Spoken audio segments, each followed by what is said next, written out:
Hi grad students, welcome back to Classroom Management Lesson. With me, Khairani Putri Salsya, a lecturer from English Education Study Program, Universitas Teknokrat Indonesia. From the previous meeting, we have discussed about approach, method, and technique in English language teachings. And in today's lesson, we're gonna talk about the physical environment of the classroom. Okay, why it matters? From the previous studies, we have found from University Tenaga Nasional United Malaysia 2023, they found that understanding student preferences can guide this design of learning environments that enhance comfort and engagements. And also, from Pang and Deng 2022, they found that supports the shift towards more interactive and adaptive learning environment to foster better student outcomes. So, we're going to talk about physical environment in classroom context. Okay, for the lesson objectives of this lesson, this is focused on classroom management, and the two ideas we are going to concentrate on are physical aspect of the classroom and voice and body language. So, at the end of these lessons, you are, as a student, expected will be able to create good atmosphere in classroom and know how to handle problems you might be faced when you are teaching. You are here as a prospective teacher. Okay, so we will discuss about 5 things in this classroom management lesson. The first one, we're going to talk about sight, sound, and comfort. And the second one, we're going to talk about seating arrangement. And the next is whiteboard use. And the last one will be equipment. Okay, now we are going to talk about sight, sound, and comfort. The first one, you as a teachers, you have to be more concerned about the classroom environment. The classroom must be neat, clean, and orderly in appearance. And also, you have to make sure that the whiteboards are erased because sometimes when you are still teaching in front of your students will get easily distracted by something that is written in the whiteboard. So that is important. And the third one is appropriately arranged chairs. And the next is do visual things in the class and change it occasionally. Why? Because you have to focus on learners' needs. Sometimes when you are using kind of old method or old teaching aids, I think you as a teacher will not improve your students' skills ability in learning English language process. So you have to be more creative using any teaching aids. And the next is make sure external noise-free classrooms. Just make sure the class is quiet and then you are as a teacher also comfortable when you are teaching your student in the classroom. And next, tolerable acoustic inside the classrooms. You can make rules for your students in the classroom. During the lessons, they are not allowed to make kind of discussions out of your learning and teaching process. And the last one is use appropriate heating and cooling system. Why it's important? Because we can take an illustration. For example, when you are feeling hot, for sure, you will have a movement with your hands. So it triggers you and also your students to make a noise. So make sure you are in the classroom, make the situations comfortable. Okay, the next one is about seating arrangements. So as a teachers, you can determine who sits next to whom. For example, you can create the environment like making letter U sitting arrangement or making a circle when you want to have a group discussions, or even you can make a distance between one student to another students. And the next one is flexible pattern of desks depend on the situations. So that's very important when you're concerned about sitting arrangement. Okay, now we focus on chalkboard or whiteboard use. Okay, the whiteboard is one of the greatest equipment. It gives the students added visual input along the auditory. and it gives you as a teacher a space to illustrate in teaching.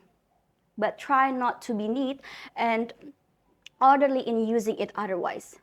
A messy whiteboard drives you student crazy.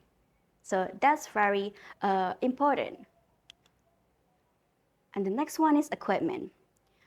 As a teachers, you need several tools to support you in teaching, such as speaker, televisions, LCD, internet connections. If you need computer, or you as a teacher maybe prepare kind of teaching aids that help the students to improve and gain more knowledge from your lessons. For example, when you are teaching speaking skills, you can provide kind of picture series, and then you can provide kind of poster to brainstorm your students to be more active in the speaking classroom. That's very important. And then make sure your student work properly before the class and put them back properly after the class.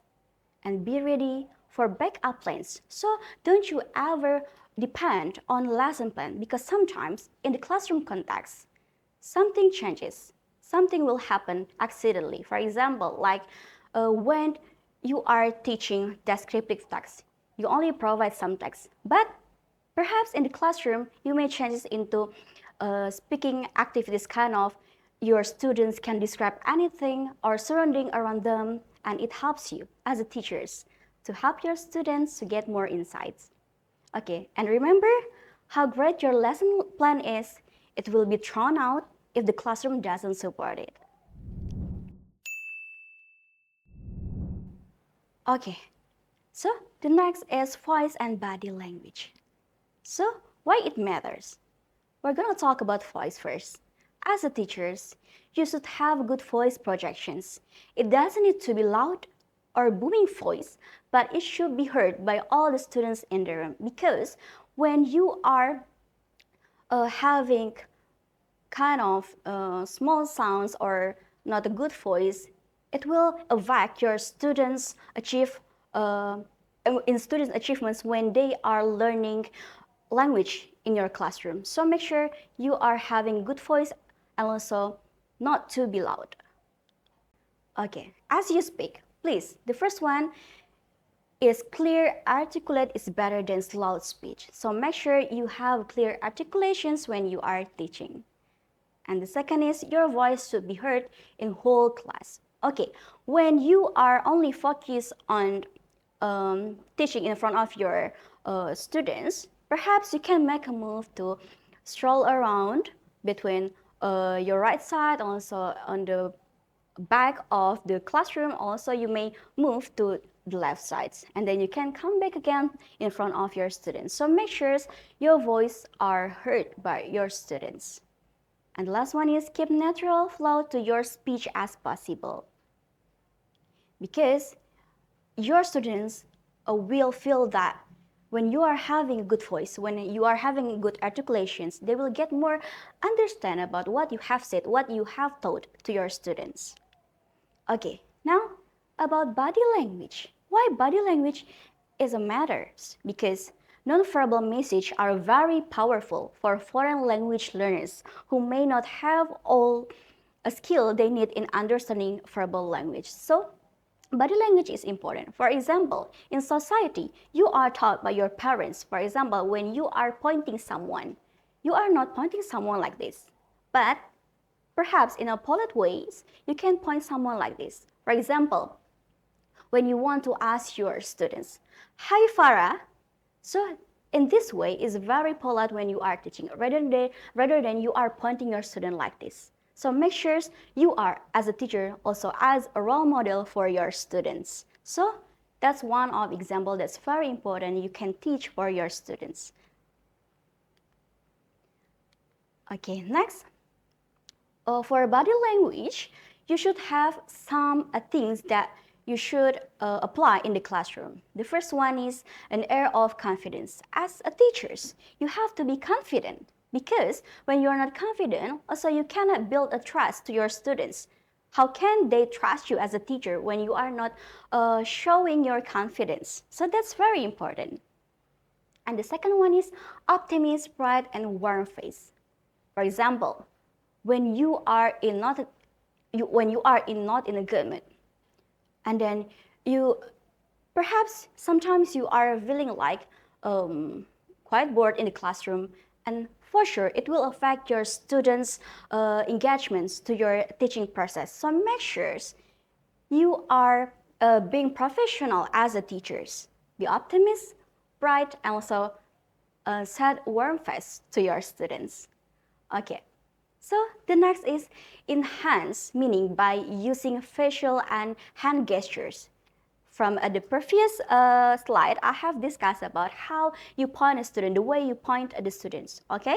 So hand gestures and body language is a very important, and it will affect your students' engagements during the learning process. And the fourth is, don't bury yourself with your notes and plans. As I said before, when you depend on lesson plans, sometimes some changes will happen in the classroom. So make sure you are adapting with the classroom environment at that time. And the next one is move around to reach your students when they are not focusing on you at that time. You may ask them, or you may come to their seats. So just make sure your students will focus on you again. Okay, the next one is pay attention to the conventional rules. For example, like in the culture, you are as a teacher, for sure you are asked to wear dress appropriately. So make sure in the teaching classroom, when you are teaching, just make sure you are as a center, or you are as a role model for your students. Just make sure you are as teachers set your standard as you set standard in the culture. Okay, I can conclude that when we are talking about physical environment in the classroom, it's very important things, and as a prospective teachers, you have to concern with this, because sometimes we found that many teachers only focus on the lesson plan, and then they only give some tasks to the students, and then they only evaluate from the tasks, but they forgot about the physical environment that it should be applied in the classroom, because it helps the students' ability to know or to get more knowledge in understanding the lessons at that time. And I'd like to share a simple yet powerful experience I had in the classroom, which highlights how something as basic as seating arrangements can significantly affect a student's focus on learning process. One day, during my class, I noticed that one of my students seems easily distracted, and the students sit at the back of the classrooms and frequently looking around and not paying attention and struggling to follow the lessons. At first, I thought it might be due to a lack of interest in my teaching process, but then I considered another possibility. Perhaps it was the environment around them or around him that made it harder to concentrate. So, I decided to try something simple. I took initiative to move the students from the back row to a seat closer to the front. And it wasn't such a punishment for him, but it was an experiment to see whether a change in positions could make a difference. And the result was surprising. After a few days, I began to see positive changes from him, and the students became more engaged, participated in discussions, and appeared more focused throughout the lesson. And it turned out that being closer to the teachers away from distractions helped the student itself to become more concentrated better. And this experience reminded me of how important classroom management is, especially when it comes to sitting. The back row is not always ideal for every student, especially those who are get easily distracted. By placing them in more focused zone, like the front or near the teachers or in the center, we help them feel more involved and accountable. So in conclusions, seating arrangements is not just about where students sit. It's about creating the right environment for learning. As educators, Small adjustments like this example can lead to big improvements in student performance. Alright, so that's all from today's lessons. See you on another meeting. Don't forget to like, comment, and subscribe. Bye!